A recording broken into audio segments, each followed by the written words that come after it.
All right, we're gonna learn ice and idles today, guys. Are you guys able to hear? Okay. Yeah. And okay. All right. So everyone's going to be playing the role of an explorer, exploring this, kind of ice cavern and temple. Your main turns are going to be your main turns are going to be using. You've got 5 action points throughout your turn. Your action points are here on the side of your player boards, and you can keep track of them with the player markers, as you're spending them throughout your turn. So as you're spending them, just move them down so you kind of know where you're at for the round. You start the game with 5. Everything that you're going to be doing in the game, every action is going to cost you a point. So primarily movement, picking up idols, and placing idols. So movement, you're going to be moving your character around the different tiles here, following the paths on the tiles. If there's no path to the tile that you want to go to, you can't go there. What you can do is you can wrap around from one side to the other as long as the path allows you to do so. For example, you could move from this side here, and you could wrap around to this side here because the path exists there. If for some reason the tile is like that, the tile is no longer there, you can't wrap around that way. One other thing of note for the tiles, this arch is, there's a pathway underneath and there's a pathway over. Okay. So if you're on this path, you are basically going straight this way. If you're on this path, you're going under. It's not a 4-way like this one is. Okay. So is one action point moves you one tile? So if I'm here, I spend an action point, I'm here? Yes, from tile to tile, no matter which path you're on. As long as you're on that tile, it's just one per tile. So the objectives, you're going to find the idols under the ice that are this. We're going to see these corresponding idols in the supply. Your objective is just to move to those spaces, spend 1 action point to pick it up, and then you're going to want to travel to the corresponding altar. Let's see, this one looks like it's up there. Would be up here. So let's say this was me. I would spend 1 action point to move here to this tile. I would spend 1 action point to pick up the idol and put it in my hands. Initially, when you start, your player board only has 1 hand available. You do have a second one, but right now it's blocked. I'll show you how that unlocks in a second. So when you're carrying one, now your objective is to get to the altar and deliver it. So how do you know which altar goes with which idol? Both color and shape. So this particular one that I'm on right here, it's kind of that brown looking one. That happens to be this one, yep. And each idol has a temple that it goes with. So the shape fits in there as well as the color. Oh, so that's the temple. Yeah, with the negative space. It's like it looks like a puzzle. We're here. Okay. Nope, this is just kind of this does come into play later, but mostly this is just kind of a visual. So yep, it's like a negative space with a puzzle piece that fits into there, and then you deliver it. Okay. So the objective is once you have it picked up, you would, however you decide to get there, you would spend 1 action point to deliver it, and then you have a choice to make. You can either keep the idol, put it onto your player board, and this unlocks a particular power for you to use for the remainder of the game. This particular one is the one that allows you to take this out, unlocks the other hand. Now you can carry 2 idols at one time as long as they're not the same idol. Okay. So is this like an infinite supply of idols? You know what? I mean, I guess there is a finite. There's a finite number. Yeah, there is a finite number. I don't know how many that is, but it's not infinite. Who moves there first? It doesn't matter until it's the third person or whatever. There are some over there also. Oh, yeah, okay. They just split the supply up, I think, for better reach. Okay. But 3 people can get it from the same place. Right. Yeah, anybody can get the if it exists in the supply, you can pick it up. Okay. Very good. There are some spots like this that have two colors on them. When you only have 1 hand available, you have to make a choice. Which one are you going to pick up? If you have 2 hands and you have the action points to do so, you could pick up for 1 point, pick up the green one, another point, pick up the pink one, essentially on your same turn. When you place any of these spots on your player board, these icons on there indicate that we are to draw an event card. So let's say we did that. I placed that on there, and then that person is going to draw from the events. So let's go through the events real quick, and we'll kind of see what some of these are about. So we have shift cards. The shift cards show from the player's tile, that row or column, depending on what we're doing here. So we're shifting from star to comet, I guess maybe that is. So here's the comet, here's the star, this is my player. So we're moving from star to comet. So we are shifting everything this way. This one's going to come off. Everything is going to shift down. With including me, because I was on this one. Oh my! And then this would go in the same orientation. I may have just messed that up. But now I'm in a different spot. So if you were planning on getting somewhere, there is a lot of interactivity and a lot of things that move that it is sometimes hard to plan ahead, especially with 4 people playing. There's things possibly changing every round that's going to change your paths, or how are you going to get somewhere. Something you were going to drop, whatever. And how did you draw the shift card? For this one, it was because I placed an idol on this card. This is the icon that dictates that. There are also some up here, and I'll talk more about this one in a second. We have collapse cards. So this one is when a tile collapses and disappears from the board entirely.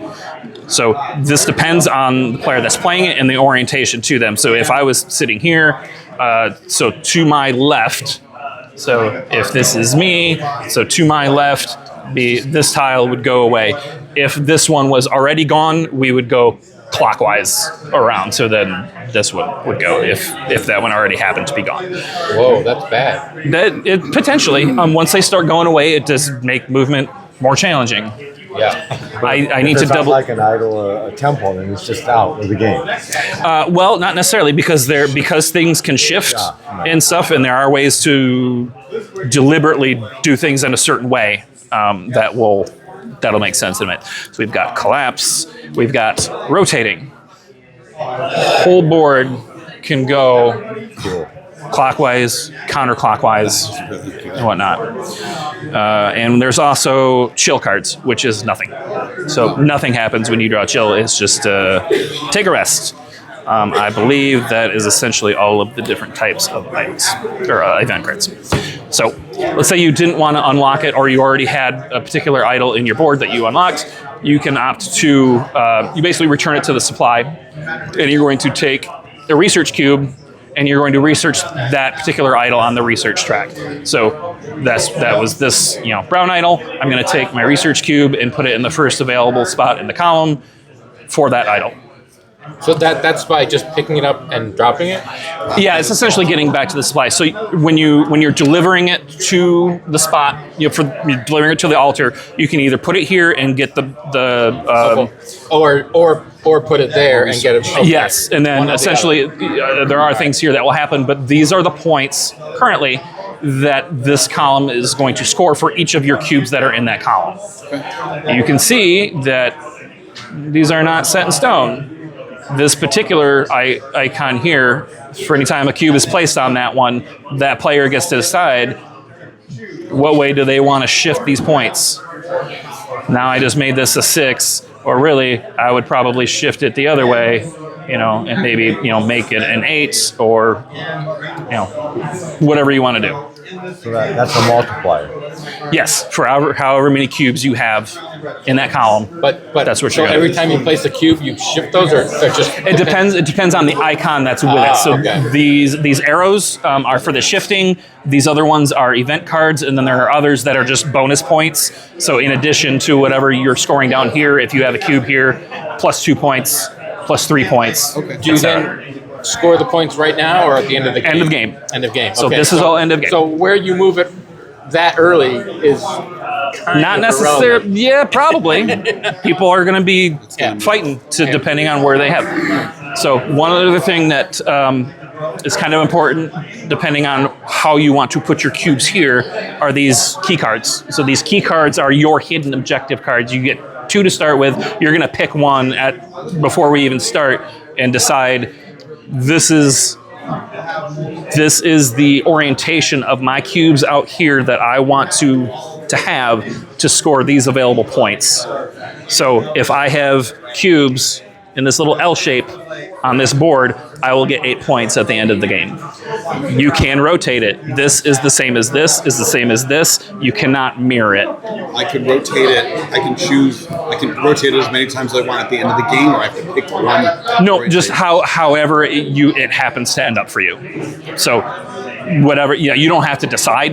It just whatever works out. Okay. Yeah. As long as it's a valid way to score it, you're fine. You just can't mirror it, and then you'll have to decide. How many times can you score each of these cards? Just once? Or I think it's just once, but I'll check. That's what you were really Because asking. I honestly haven't played a game with enough cubes out there to even come up yet. That's a good question, though. I will check on that.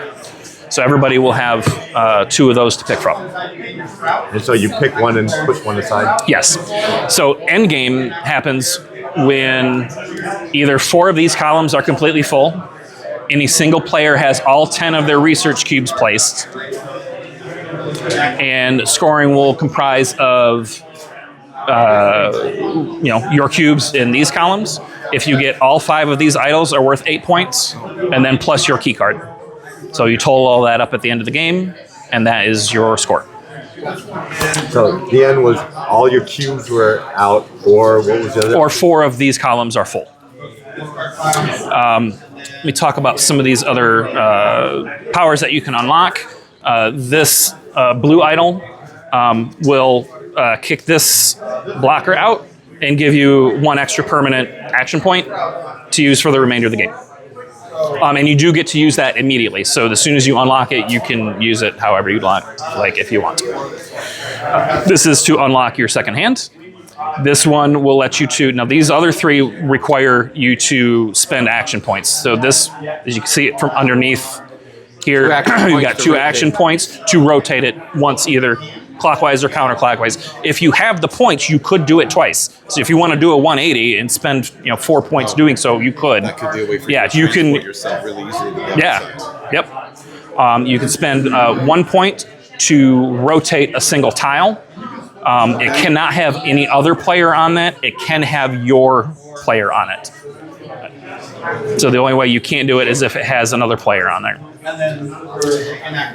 This last one is to move a tile. So keeping the orientation, again, not with any other player on there, but you can move it with you on there. Into an empty space that had been, I can't remember the term, crushed, Empty removed, space, the collapsed. collapsed. Yes. So if I wanted to, I could move this into the deck. Yes. Yeah. If you had that idol. Yeah. Correct. If I spent the action. Yeah. Well, and have the you idol. do have to have the idol to have unlocked the thing. Yes. And then we have this down here, which is like an adrenaline token. So this allows you to spend it anytime during any point on your turn for 1 extra action point that turn. You're going to flip it, but the next turn you're going to get -2 action points to start your turn. So if you just need a little bit extra, 1 thing to drop that idol to make sure you get it before somebody moves you, it might be wise to get that 1 extra point. You're going to end up paying for it next round. You're going to have less. You'll have 2 less to start. If you haven't unlocked this, you'll be starting at 3. If you had here, you'd be starting at 4. At the end of that following round, it gets flipped back. I did mention the paths. You can wrap around on the paths. Any normal shifting, it doesn't matter if players are on them or not. It's really just these 2 that you can't do if a player is on that tile. Special powers. Yes, thank you. Special powers. So the number of filled in circles, pips, whatever you want to call them, that are there are how many action points that action is going to cost for you. I may have to look up some of these. Mine's great. Yours is Four. neat, but yours will cost 3 and we can look these up, and as we're ready to do them, just double check. But you can spend 3 action points to basically do whatever tile you're on, that column or row. You can decide to shift however you want. Yours is I want to look yours up. Architect is swapping your tile with an adjacent tile, and you can adjust the orientation when you're moving it. Keymaster. So there's one extra tile that's kind of left over when we're starting. So the Keymaster has this at his disposal if he wants to pay the money for it, or the action points. He can spend 3 action points to take one of the essentially discarded tiles and swap it in with any other tile. As other tiles on the board collapse and basically kind of get discarded from the board, you get, as the Keymaster, have those at your disposal too. So you'll start getting more tile options that you could swap in and out with other tiles. Okay. For your for three. Yes. Oh, that's the jump in. So you get to jump over a single empty space or pathway tile. Oh, so I can move from, I can just jump. Yeah. So the edge of the path you're jumping from and to must be in line with each other. So yeah. So I need row. I But can that's just jump 4 and action row points around. to do that. Right. Yeah. Wow. But I don't have to go around. Yeah. If for some reason you get stuck in a spot where you're trapped and you can't move, you forfeit your turn, but you can move your player anywhere. Any path, any tile, but that's it for that turn. So Do these have any special implications? no, these are just kind of pins that they're holding in some of these other pieces. But go ahead, have at it. I still feel like there's something I'm missing, but I'll walk around and Player? Did they say? I think it's like whoever. All right, very good. Give me one of your cues. What do they say? Whoever explored a temple last, or something like that. Whoever had some Indiana Jones adventures recently. Adventures. So it says paper tickets. Yeah. All right, I'm last player.